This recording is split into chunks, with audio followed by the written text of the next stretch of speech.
Em 1977, os estados do Maranhão e Pará, localizados na Amazônia brasileira, a área de um pequeno povoado de pescadores chamado Colares, transformaria o Brasil no dono de uma das histórias de OVNIs mais impressionantes do mundo.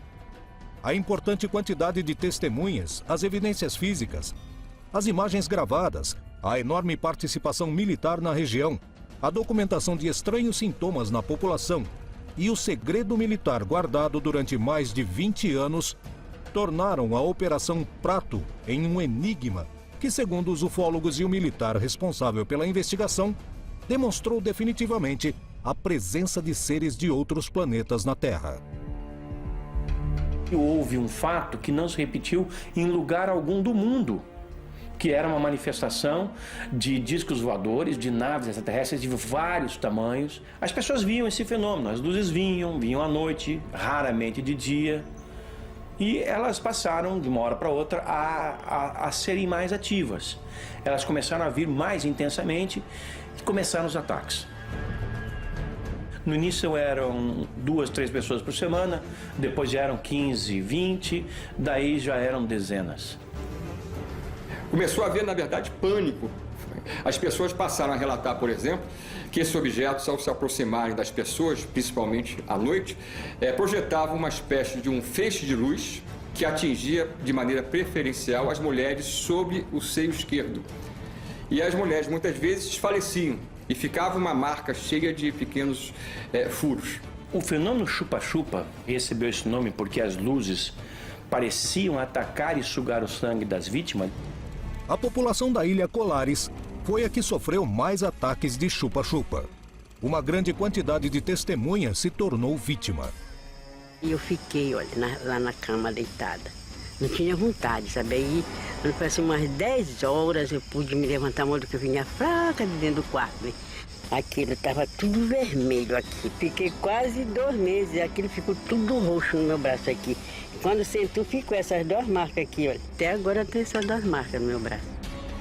Quando eu senti aquele negócio, assim, parece quando a gente esbarra numa eletricidade, que dá aquele choque, me deram 3 sugadas desse lado aqui. Assim, sabe? Umas 3 com força mesmo. Aí eu fiz movimento lá para querer gritar, sabe? Para querer gritar para me acudir. Ela viu eu tá fazendo aquele movimento lá. Aí depois eu não me lembro mais. Os testemunhos como os de Carmen e Newton se multiplicavam.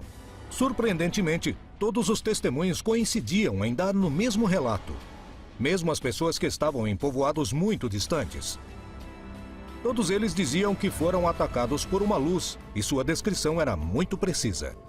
A sua característica era de uma bola de luz que, quando se olhada de maneira mais atenta, revelava ser uma luminosidade atrás de um objeto cilíndrico, como se fosse uma lata de refrigerante. Os casos eram realmente aterradores. Milhares de pessoas eram atacadas, pelo menos 1000 pessoas atacadas tiveram essa situação documentada pela médica que atendeu as vítimas, que era a doutora Velaide. Os testemunhos de ataques aconteciam cada vez mais. E a doutora da região, Cecim Carvalho Velaide, recebeu muitos dos pacientes e acabou sendo uma peça-chave para compreender o que estava acontecendo. Ela chegou para trabalhar numa manhã sem saber que sua vida estava a ponto de mudar para sempre. Ao chegar no hospital, que eu era a médica e a diretora ao mesmo tempo, tinha uma família chorando e dizendo que tinha um paciente que tinha sido atacada por uma coisa. E eu fui examinar. Quando eu cheguei lá, ela estava queimada, totalmente queimada, 2 orifícios paralelos, desacordada, sem astênica, né? Sem força muscular, não ficava em pé, não falava. E a família repetia a mesma história. Achei que era talvez um ataque histérico, não dei muita importância. No dia seguinte chegaram 2 casos idênticos, de localidades muito distantes, tipo 10 quilômetros de distância. Eles sempre descreviam as mesmas coisas. Deitado em redes, do lado de fora da casa, arborizada, escutava o barulho, zzz, parece um besouro, olhavam, viam objetos bem baixos, luminosos, que soltavam feixes em linha reta. Não eram feixes que se dobravam, era em linha reta, paralisante, que queimava, sufocava, não deixava falar, não podia pedir socorro porque estava paralisado, queimando, doendo. E depois de alguns minutos, 5, 10 minutos, quando a pessoa pensava que já ia morrer, o feixe recolhia e o objeto subia da copa das árvores e ia embora. Como pessoas poderiam descrever a mesma coisa, ter os mesmos sinais e os mesmos sintomas em lugares diferentes? Comecei a pesquisar e a suspeitar. Com os primeiros casos, a rotina do povoado de pescadores começava a mudar, mas ninguém imaginava até onde esse fenômeno podia mudar suas vidas. Até a metade de 1977, a região de Colares, no estado do Pará, na Amazônia brasileira, foi o epicentro da história OVNI mais importante do planeta. Milhares de testemunhas localizadas em regiões a vários quilômetros de distância, que não se conheciam nem tinham acesso aos meios de comunicação, denunciavam a presença de uma série de luzes que apareciam nas noites e os atacavam, deixando lesões graves na pele. A doutora Cecim Carvalho Velaide era a médica responsável pelo único hospital da região e se tornaria uma das peças-chaves para compreender o que se escondia por trás desses inquietantes incidentes. Os ataques eram cada vez mais frequentes e os moradores começaram a se assustar. A população de Colares naquela época era em torno de 8.000 habitantes. Da ilha como um todo, porque tem várias localidades, mas dentro da cidade tinham em torno de 4.000 habitantes. Desses 4.000 habitantes, 2.000 fugiram da cidade, apavorados com as luzes. A cidade esvaziou, o povo foi todo embora, ninguém queria mais pescar. Aí nós começamos a passar fome, aí eu comecei a pescar minha comida. A coisa chegou a um ponto realmente de gravidade, sem dúvida nenhuma, o que acabou provocando que o prefeito do município mandasse um ofício ao primeiro comando aéreo regional, ou seja, para a Força Aérea, lá em Belém, pedindo providências das autoridades aéreas, já que se tratava de um fenômeno visto que acontecia no céu. Essa solicitação foi o pontapé inicial para a maior participação militar conhecida publicamente sobre o fenômeno OVNI. E as providências foram transformadas justamente a partir da vontade do brigadeiro Protásio Lopes Oliveira, que acabou criando a chamada Operação Prato. E ele teve a ideia de se estabelecer a pesquisa deste fenômeno. E assim ele chamou o seu comandado, o Irangê Holanda, que era capitão da Intendência da Aeronáutica, lotado no primeiro comando aéreo regional em Belém do Pará, para conduzir essa operação. Os soldados, sob o comando do capitão Holanda, chegaram à ilha para tentar determinar o que estava acontecendo. Aí eles botaram radar, telescópios e todo aquele equipamento em tudo quanto era lugar. Foi passando os meses. Agosto, setembro, outubro, e aumentando e chegando mais militar e mais militar. Os militares fizeram um esboço dos objetos que conseguiram ver e que a população descrevia, revelando que algo realmente incomum estava acontecendo. Em uma entrevista dada 20 anos depois que a Operação Prato terminou, Holanda fez revelações assustadoras sobre as luzes que tinha visto. Depois a gente chegou a verificar que em pelo menos 9 formas a gente conseguiu determinar, classificar como formas de naves. Alguns eram sondas, alguma fotografia parecia uma nave maior e dela saindo naves menores, depois essas naves menores voltando para essa nave maior. Tudo isso como se fosse uma nave mãe recebendo ou naves ou sondas menores.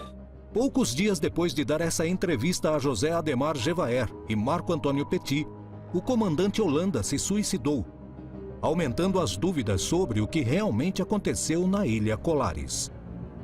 Quando eu cheguei, os agentes já tinham sido enviados para investigar. Por quê? Porque essa coisa estava acontecendo muito na região de Colares. O fenômeno, além de atacar os moradores, começou a aparecer de outras formas, que pareciam mais pacíficas. Tentou fazer contato com os investigadores e testemunhas, supunham. A doutora Velaide seria uma das protagonistas desses estranhos acontecimentos, inclusive para a rotina de Colares. Ela estava voltando depois de atender um paciente, quando gritos a alertaram. Quando eu voltei, começaram a gritar, corre, doutora, foge, foge, foge. E eu não sabia do que eu tinha que fugir. Quando eu olhei, uma das minhas secretárias tinha caído no chão. Aí eu queria juntar, mas ela era muito gorda, queria juntar, não conseguia. E o povo gritava das janelas. Quando eu olhei, nossa, a coisa mais linda que eu já vi na minha vida. Tão visível a olho nu que até o brilho do metal dava para ver. Ele estava acima da minha cabeça, do tamanho de um prédio de no máximo 15 andares. E ele andava em forma elíptica, ia e voltava, ia. E ele era, parece um cilindro. E eu paralisada, olhando, por dois motivos. Porque eu estava vendo uma coisa que eu nunca acreditei que existisse na vida. Nunca. E outra, paralisada de medo. Porque eu estava à mercê deles. Se eles quisessem me queimar, eles iam queimar. Mas, surpreendentemente, a luz não atacou a doutora. Nos acampamentos militares, também aconteceram avistamentos onde não registraram ataques. Um deles foi captado em vídeo e ainda permanece classificado. Holanda confirmou essa história. Do meu lado esquerdo vinha uma luz muito forte, a mesma luz amarela muito forte. Eu vi aquela coisa se aproximando e fiquei quieto. Depois que eu vi que era muito forte, que estava vindo, continuando vindo na direção, eu chamei a atenção dos agentes. Olha lá, aqui é direito. Os caras olharam, prepararam máquina fotográfica, filmadora, tudo. A coisa veio, mas estava baixo. Holanda e sua companhia estavam diante do fenômeno mais incrível que jamais tinham visto. Aí nós vimos uma forma estranha. Uma forma de uma bola de futebol americana. Aquela bola de ponta, muito grande.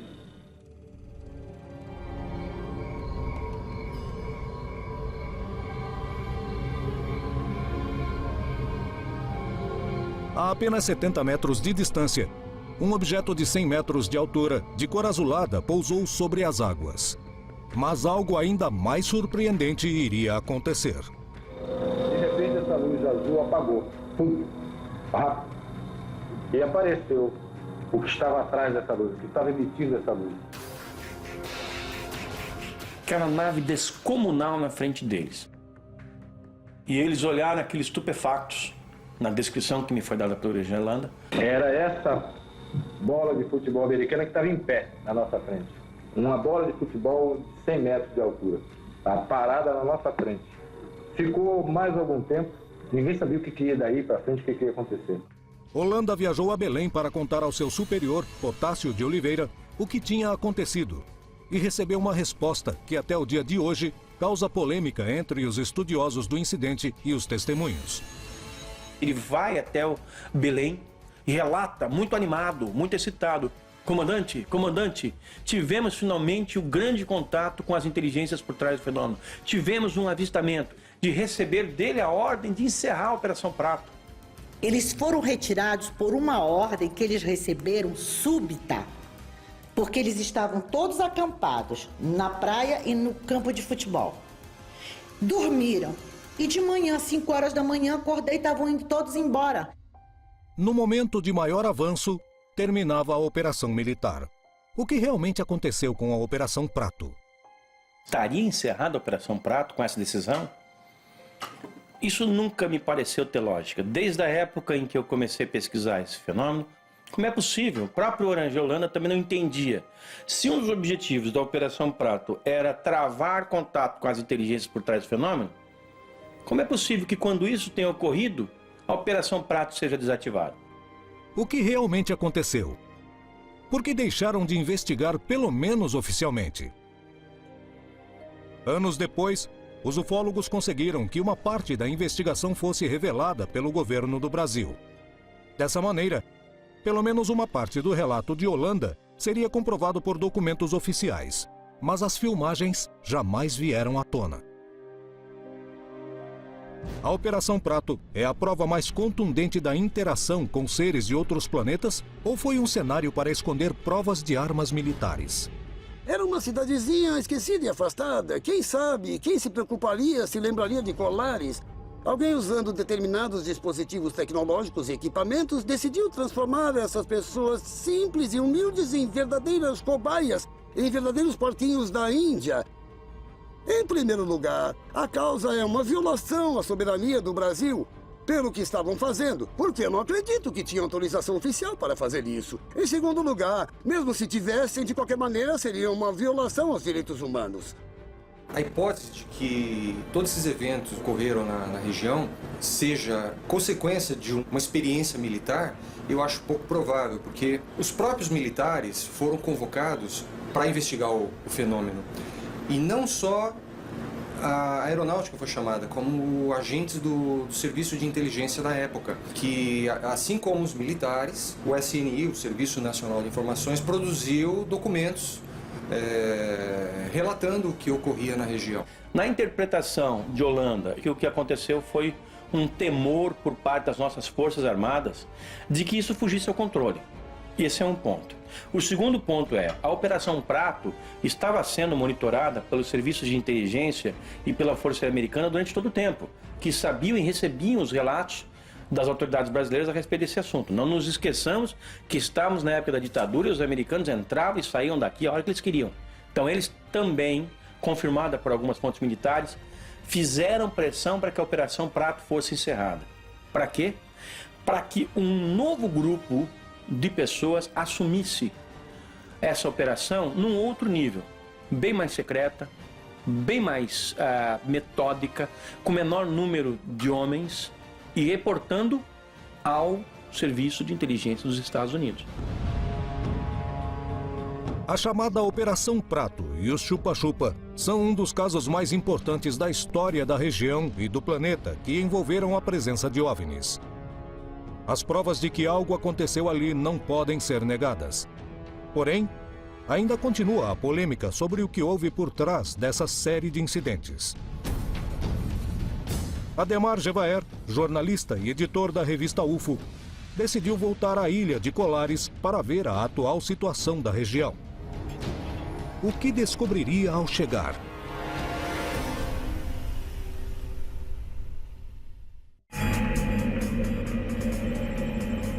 Ademar Gevaert, editor da reconhecida revista UFO, decidiu voltar à ilha de Colares mais de 30 anos depois para tentar determinar se ainda existem avistamentos e ataques à população.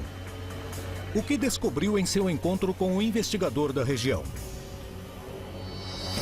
Nós estamos na Praia do Machadinho, que é uma das regiões da ilha de Colares, onde houve das maiores movimentações de discos voadores nos anos 70. E aqui nós tivemos, durante a época da Operação Prato, momentos muito importantes da atividade desenvolvida pelos militares.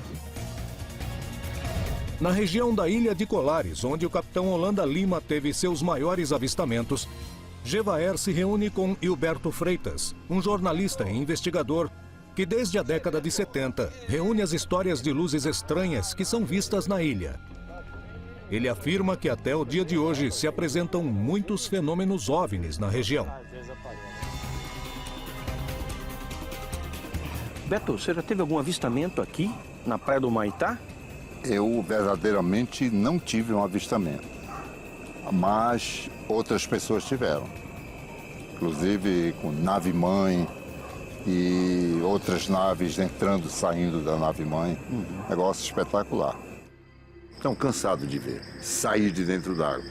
E lá os pescadores, muitos pescadores já me falaram a mesma coisa.